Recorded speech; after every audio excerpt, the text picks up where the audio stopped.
وتالله قسم می دی په الله لأکیدن اصنامکم زبچل جوړم دی تاسې بوتانو ته دغه علاج وکم بعد ان تولوا مدبرین پس لدی چې تاسې لاړ سئ فجعلهم جزازا وګرځول میده میده الا كبيرا لهم مگر مشر بوتین لعلهم الیه یرجعون د دې لپاره چې بیرته راوګرځېږي ورته چې به بانه جوړي ویدا چا کړي دي کنه ورته ویدا دې مشر کړي طالبانو بوت ماتول د مسلمان وجیبه ده باید بوت مات کی حنفی علماوی دغه بوتان موتان چې کورو کی دا وړکی جنکیان چې مستفی کی نانځکه ګوري طالبانو نانځکه جایز دي جنکیانو ته هغه نانځکه چې د عهنو د ټوټو نه جوړي موږ تاسو کورونه کې دا وړکی جنکیان نانځکه کوي کنه څوک ګوډي ورته وای څوک نانځکه ورته وای د فراو د هلمند د قندهارونو خلک ورته ناوکی وای نو دغه طالبانو ناوکی او نانځکه او ګوډي دغه چې څوک که د پلاستیک نه جوړي وي د دې استعمال په اسلام کې حرام ده او که د عینو د ټوټو نه جوړي څه موږ تاسو وړکې جنکیان هغه مکمل صورت غوندې نه دا جایز ده خو علما وایي دغه نانځکې ناوکیګانې که چا درلودلې او د په ښارونو مثلا د خټو نه جوړې پخې خټې نه چا ماتې کړې په زمان نشته روح الماني دا مسله لیکلې شامي د صاحبینو په مذهب فتوا کړې ده نو دا په مسلمان واجب ده چې بوتان مات کی من رأى منکم المنکر فلیغیره بیده فإن لم يستطيع فبلسانه او بیا طالبانو په زبه او په زړه باندې ذالک ضعف الایمان ده نو طالبانو وقت حکومت الاماره الاسلامی قد جزز اسنام البامیان ملا عمر رحمه الله نو دام طالبانو یو لوی وجیبه و چې د افغانانو غاړه خلاص کړه نو افغانانو کې به بعضې بېدین افغانانو ویلي چې دا د موږ تاریخ خدا طالبانو موږ ته د عارو د بېننګۍ تاریخ چې تاسې یو وخت کې بت پرستان ولیا نو ښه ده چې وران سول خو بیا یې جوړ کړي دي طالبانو راځئ طالبانو د دغه آیات په اړه باندې دوی اوس بیا جوړ کړل که نه و دې ته ظلم ویلي چې افغانانو یو تاریخ یې وران کو داسې وکړل اما مسلمان باندې دا واجب ده چې باید بوتان وران کړي خو طالبانو دوی ته موږ بیا وایو وتالله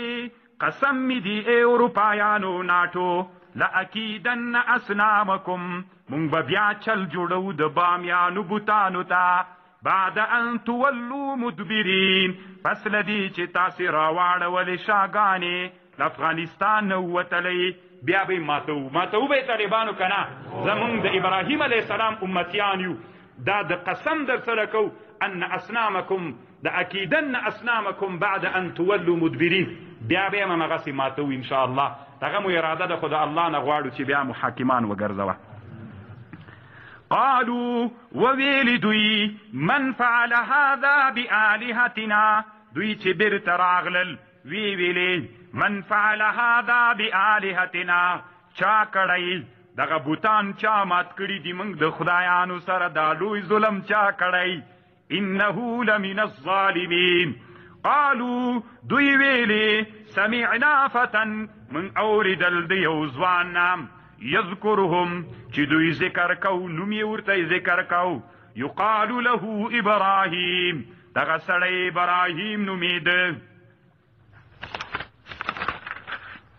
قالوا فأتوا به على اعین الناس قالوا دوی بوایي سړی حیران سي طالبانو عناد دی الله پاک سړي سره نه ایسي شاه محمود ابن سبکتگین الغزنوي فاتح د هند یو لوی لقب دا ده چې بوت د سمونات مات کړی ده کله چې احمد خان ابن زمان خان الشهیر بالاحمد شاه الابدالي دا هم طالبانو فاتح د هند ده په ټوله اسلامي دنیا کې د قهرمانۍ لقب لري